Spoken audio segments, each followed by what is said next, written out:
So to the final of the men's single sculls. Quite simply, everybody who should be here is here. Yeah, great start, and Hacker's gone out like a 100-metre runner, bursting out the blocks, and Campbell too has been a sensation this season with his fast starts. He's set the pace, and that's why these scullers are going out so quickly, because Campbell's done these fast starts in the season, and now Hacker feels he's got to live up to the pace.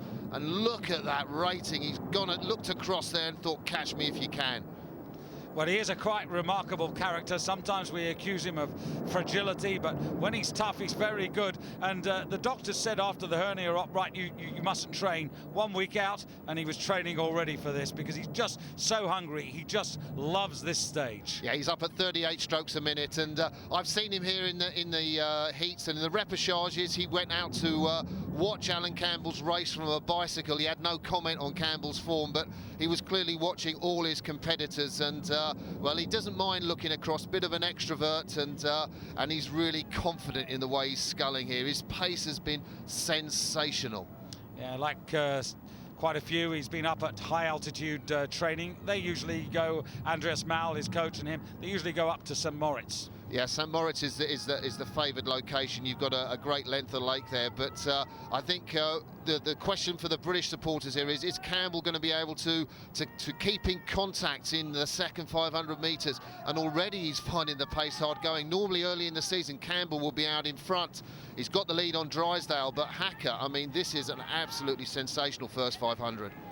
Well, the catch me if you can tactics have won for the first quarter, but there are no medals, and Drysdale just beginning to find his rhythm. He sometimes takes a while now, has a little look around to see where he is, and ironically at the moment it's the Olympic champion Olaf Tufte, twice a world champion, who at the moment is trailing this high-class field. Yeah, you can never tell with Tufte. He had a fantastic finish to get through Drysdale in Lucerne. He's always going to be in contention, but I tell you, Hacker's got what he's got over a length on Drysdale at this moment, and you'd certainly want to have that cushion with the middle 1,000 metres that this Kiwi has actually got. But Hacker's extending his lead, and you know, well, this is going to be a fantastic contest, because can Drysdale get back at him from that distance? And you can just see how fascinating it is. There's really a complete peloton there of cyclists. Everybody, there are the coaches there, but everybody wants to get a first-hand view of this. And Hacker has really put the pace to the race here.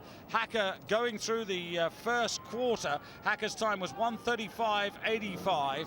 And again, he's maintaining this. He's got nice rhythm, and he really is focused. Yeah, I would imagine this is pretty much the same pace he went through and set the world record in Seville on 1:35 in 500. That's an awesome time for a single scull. Campbell doing well, but he's dropping back at the moment, and I think his British supporters are probably going to be disappointed that he's not going neck and neck with Tufte and Drysdale. But Drysdale is pushing through. He's got to get back in contact with Andre Sinek, David. Yeah, Drysdale, of course, and Campbell, best friends on and off the water. They train together, they know each other very well. But at the moment, it is Hacker from Sinek, from Drysdale, then Tim Mayans, who we haven't given a mention to. He was 6th in the Olympic Games, 4th last year, and still in contention. And this is absolutely wide open, unless Hacker can increase the pressure yet again. A length of clear water over Andre Sinek in this, the third quarter. Yeah, I'll tell you what, Sinek's sculling a blinder. He's absolutely fantastic technique.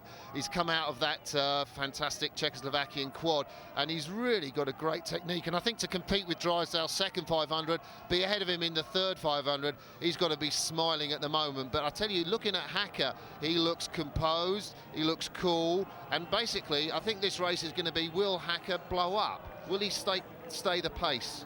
Well, the news for British fans, not too good. 23-year-old Alan Campbell, the man who won the first World Cup regatta in Munich, was second in Poznan, only 4th in Lucerne. But at the moment, he's right at the back of the pack, and there seems to be no obvious reason for that. And Hacker now being closed on a little bit by Sinek and Drysdale. Drysdale really waking up to the fact that he's got to put some pace in. Yeah, and he's left it in these conditions. He's left it late because it is rough. and it's going to put a premium on really good sculling. This is a test of technique, it's a test of hardship, but this is fantastically difficult to come back in those conditions, David. But this is the moment for Hacker, because as the others come up and really challenging now, can he hold it together? You can see he's just looking to his left, and what he's got to do is to really now dig deeper than he's ever dug. He's won the world title once, but if he could win it and regain it today, that would be absolutely sensational. And at the moment, he's done everything absolutely right. Yeah, this is a sensational scull from Hacker, from Sinek, and from Drysdale too. He's already made up ground in the third 500. The water's starting to get rough. I would think with the rough water, Drysdale's going to find it awfully difficult to get back on Hacker, who still looks smooth in front, and he's moved out again, David. And it is Drysdale who's the closest challenger now. He's got past the Czech on the far side. This very impressive New Zealander from the West End Rowing Club, and he now is accelerating. Yeah, just look at that push on the finish. He's found some extra second half acceleration, and he's locking in quickly, and I think he's moving back on Hacker, and we're in for a hell of a finish. This is 250 metres to go, and look at the applause from the fans. They know that they are looking at an outstanding field. This is fit for an Olympic final, let alone a World Championship final. As they come in front of the grandstands, this is a privilege. Drysdale is overhauling Hacker. Hacker looks worried, and he looks to his left, and Drysdale's on terms. Yeah, and look, I think Hacker's gone, but no, Hacker's gone again. What a fantastic, where's he found that burst from? And Drysdale, well, it was a sustained burst, but he's going to have to go again, and here he goes. Drysdale goes again. Hacker, the shoulders just beginning to rock a little bit. Drysdale comes up alongside him. Hacker now with Drysdale as they drive towards the line. They're in the last few strokes to the finish, and it is the champion who's defended his title. That is a fantastic men's single sculls final, and a fantastic race by the men who take gold and silver. Drysdale the gold, Hacker the silver.